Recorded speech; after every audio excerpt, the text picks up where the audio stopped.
Hunter x Hunter est une œuvre regorgeant de personnages exceptionnels, attachants et uniques dans leur genre, comme sait si bien le faire Togashi.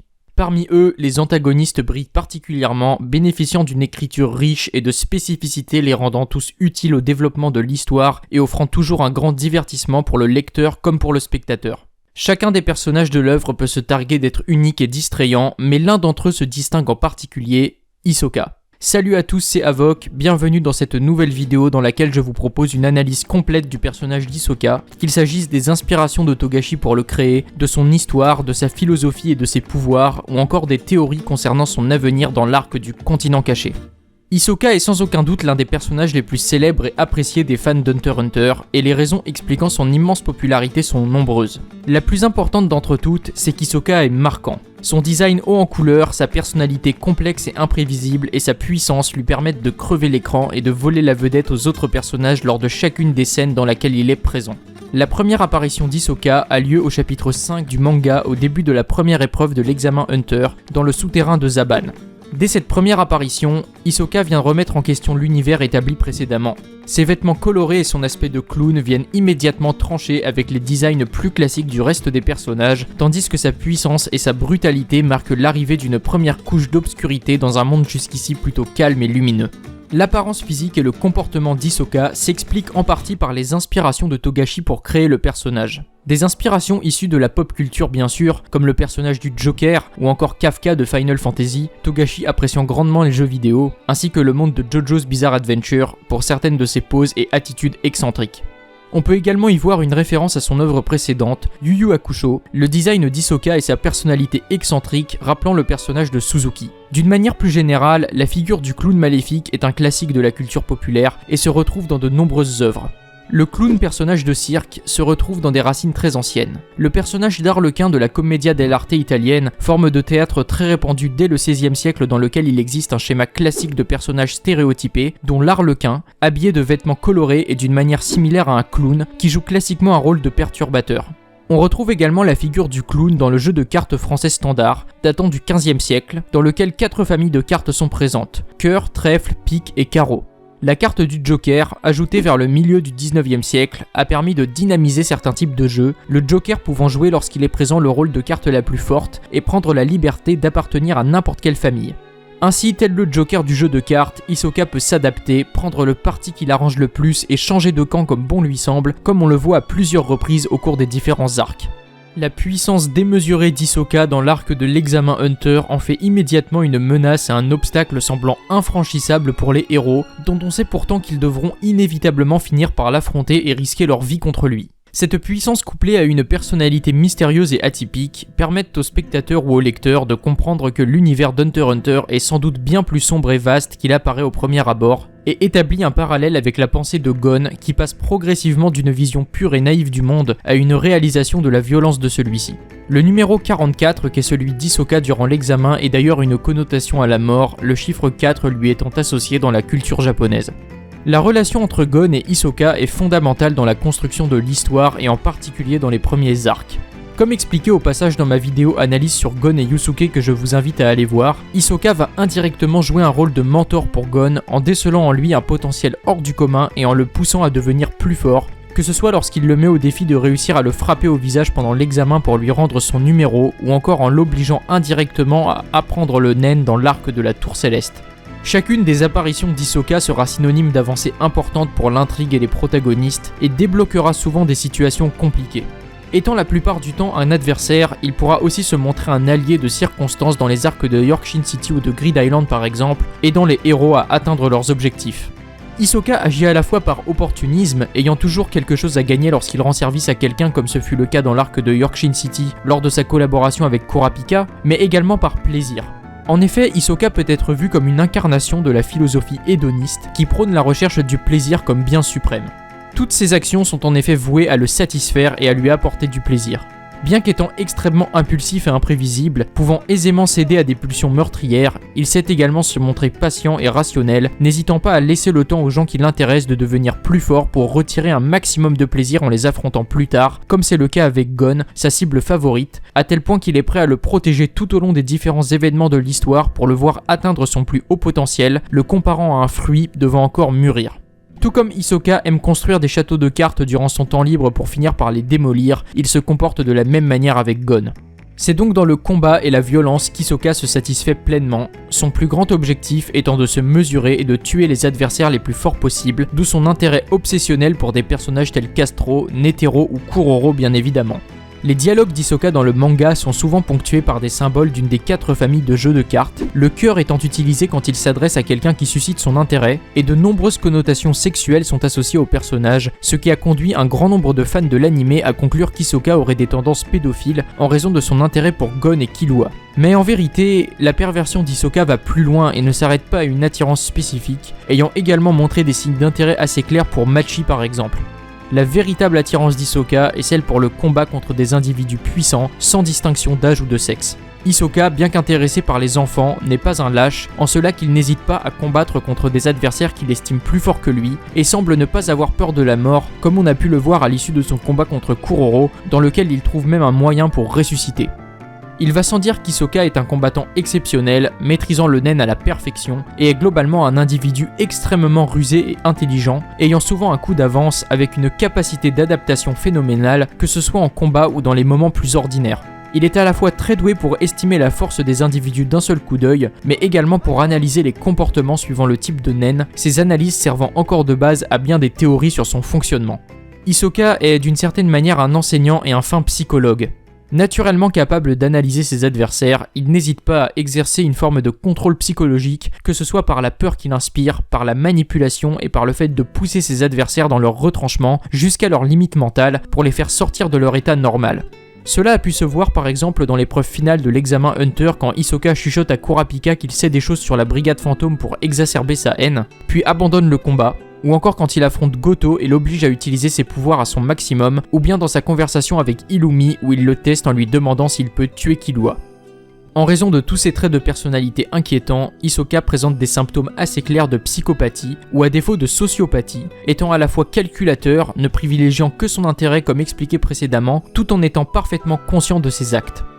L'attitude d'Hisoka prend certainement ses racines dans son enfance. Celle-ci est mal connue, en effet le manga ne nous donne comme information que le fait qu'il venait d'une famille pauvre et que son bonbon favori, le Bungee Gum, a inspiré ses pouvoirs. Cependant, le mangaka Shui Ishida, auteur de Tokyo Ghoul, a produit une origin story d'Hisoka qui, bien que non reconnue officiellement comme étant canon, a eu l'approbation de Togashi. À défaut d'affirmer des choses avec certitude, on peut donc se servir de cette histoire pour en retirer des éléments pertinents pour l'analyse du personnage.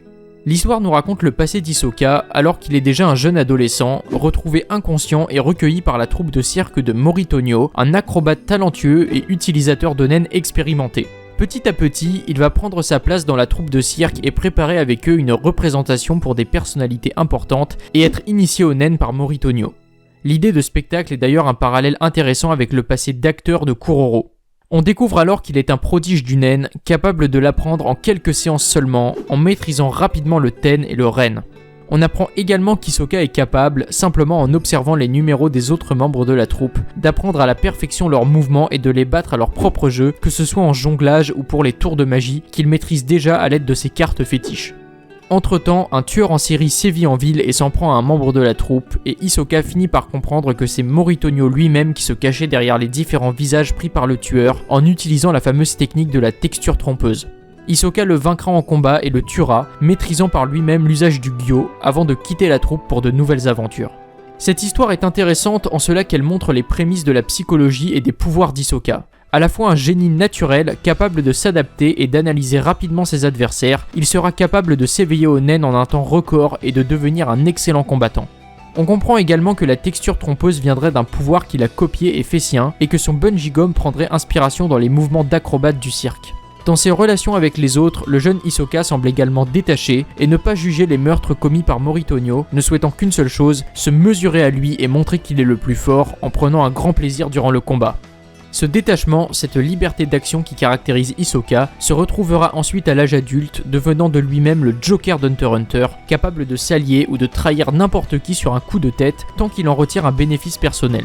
Hisoka est donc comparable à Jing pour son côté électron libre, mais est contrairement à lui très égoïste et globalement malfaisant. Gon et Hisoka partagent également un certain nombre de points communs, notamment leur volonté de faire leur propre choix, à cette différence près qu'Hisoka ne vit que pour lui, tandis que Gon privilégie ses amis. L'aspect imprévisible d'Hisoka est ce qui le rend si plaisant à suivre dans les moments où il apparaît, étant systématiquement synonyme de bouleversement et de scènes divertissantes. Tout comme la carte du Joker, il ajoute une nouvelle dynamique au jeu et permet de redistribuer les cartes. Dans l'arc de l'examen, il joue le rôle d'obstacle semblant infranchissable. Dans l'arc de la Tour Céleste, celui à la fois de mentor et d'objectif à vaincre pour Gon. Dans Grid Island, il se montre un allié de circonstance et un soutien important pour Gon et Killua, tout en ajoutant une certaine touche comique à certaines scènes. Dans l'arc de Yorkshin, il vient équilibrer la situation en aidant Kurapika à avoir accès à des informations cruciales sur la Brigade Fantôme, tout en jouant un rôle de Judas vis-à-vis de celle-ci. Après une longue absence durant l'arc des fourmis chimères, il fait son grand retour dans l'arc de l'élection et souffle un vent de renouveau et de fraîcheur sur l'histoire. Suite à son combat contre Kuroro et sa mort et résurrection qui ont suivi, on peut se demander quel rôle jouera Hisoka dans l'arc du continent caché. Après être revenu à la vie, il semble qu'il soit déterminé à éliminer tous les membres de la Brigade Fantôme et prendre sa revanche contre le chef, ayant déjà réussi à éliminer Charnalk et Korutopi. Infiltré sur le Black Whale en ayant changé de style vestimentaire comme il le fait d'ailleurs à chaque nouvel arc, Hisoka a utilisé sa texture trompeuse pour panser ses plaies et semble plus dangereux et puissant que jamais, trouvant son nouveau plaisir dans la chasse qu'il s'est lancé contre la brigade. De nombreuses théories concernent Hisoka et ses plans sur le Black Whale. Tout d'abord, sa véritable identité. On le sait, Hisoka peut changer d'apparence grâce à sa texture trompeuse et il se pourrait bien qu'il ait échangé d'apparence avec Illumi Zoldyck, qui peut lui aussi la modifier, dans le but de se rapprocher au plus près de la Brigade Fantôme. La relation passée entre Illumi et Hisoka montre qu'elle est faite avant tout d'intérêt personnel, l'un ayant régulièrement besoin de l'autre, bien qu'Illumi ait expliqué au chapitre 376 que l'un finirait sans doute par tuer l'autre. Illumi affirme qu'Hisoka l'a engagé pour l'assassiner, ce pourquoi il a rejoint la brigade. Or, plusieurs indices montrent que l'Illumi que l'on aperçoit n'est pas naturel, que quelque chose cloche. Son costume, sa façon de parler, son regard ou des détails comme au chapitre 380 où il demande une cabine avec douche. Or, on sait très bien qu'Hisoka accorde une grande importance à l'hygiène, tandis qu'Illumi semble bien moins s'en soucier, comme on a pu le voir dans l'examen Hunter où il passe toute une semaine dans la terre.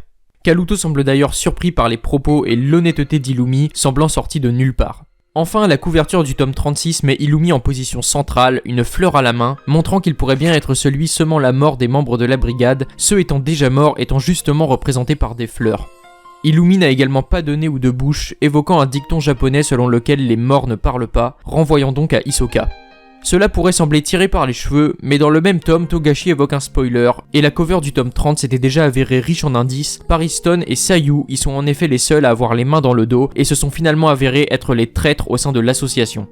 Hisoka pourrait également changer régulièrement d'apparence et ne pas se contenter de celle d'Illumi, comme ce fut d'ailleurs le cas dans le chapitre sur son passé, où on voit que Moritonio, l'utilisateur initial de la texture surprise, était capable de changer totalement d'apparence à chaque crime qu'il commettait. L'étendue des pouvoirs d'Hisoka pourrait donc être bien plus importante encore que ce que l'on en connaît déjà. De plus, d'un naturel à semer le chaos, il est possible qu'Hisoka se soit allié avec Morena, comme expliqué dans ma vidéo à son sujet au passage, étant donné que le clan Ei tourne autour de la thématique du tarot, jeu qui comporte 22 cartes, tout comme l'armée de Morena comporte 22 membres à l'origine, dont l'Uni qui peut symboliser l'arcane de la lune et est une référence claire à Hisoka, qui pourrait donc bien se cacher parmi les soldats de Morena. Cela pourrait être un moyen à la fois de provoquer le chaos sur le Black Whale et de se rapprocher de Kurapika pour s'allier contre la brigade, surtout si Hisoka est au courant du fait que Tsiridnich a volé les yeux écarlates et que Morena est liée par le sang au prince. Enfin, on peut noter les références spirituelles et religieuses évoquées dans le personnage. Le nom de famille d'Hisoka, Morrow, pourrait faire référence au peintre français Gustave Moreau, qui avait pour spécialité la représentation de scènes bibliques et mythologiques, ce que Togashi apprécie particulièrement. Parmi ces tableaux célèbres, l'Apparition, qui montre le personnage de Salomé, fille du roi Hérode Antipas, qui danse devant la tête de Saint Jean-Baptiste, qui fut décapité sous les ordres du roi. Le personnage de Salomé est généralement associé à la cruauté et à une sexualité provocante, à l'image d'Hisoka donc. Une théorie intéressante est donc qu'Hisoka, représentant Salomé, finisse par décapiter un personnage important, comme Kuroro par exemple, Kuroro lui-même présentant un symbolisme religieux chrétien important. Des indices corroborant cette théorie sont la propension d'Hisoka à pratiquer la décapitation, comme on a pu le voir lorsqu'il tue Gereta dans le manga dans l'examen Hunter, ou qu'il utilise les têtes des membres du public dans son combat contre Kuroro. La thématique de la résurrection a également son importance. Celle de Jésus symbolise le passage à un autre monde, à une nouvelle ère. Celle d'Hisoka pourrait donc symboliser son passage à un esprit encore plus cruel et chaotique, avec une grande détermination dans ses objectifs. La révélation des véritables objectifs d'Hisoka et de son apparence pourrait ainsi marquer l'apocalypse et le début de la fin sur le Black Whale, le mot apocalypse signifiant à l'origine révélation. En conclusion, on peut donc dire qu'Hisoka joue un rôle d'équilibre au sein du scénario, permettant à Togashi de renverser des situations et d'ajouter une part d'imprévu pouvant surgir à tout moment, et que le Hisoka du Black Whale nous réserve sans doute de grandes révélations et de grands moments de divertissement. Tout comme dans la scène de l'arc de Yorkshin dans laquelle Hisoka contemple calmement le massacre commis par la brigade, il restera un observateur attentif des faits et gestes de chacun, avant de venir lui-même perturber le cours des événements. Merci beaucoup d'avoir regardé cette vidéo jusqu'au bout. Si elle vous a plu, n'hésitez pas à mettre un j'aime et à vous abonner pour ne rien rater des prochaines vidéos. Et moi je vous dis à bientôt, salut à tous.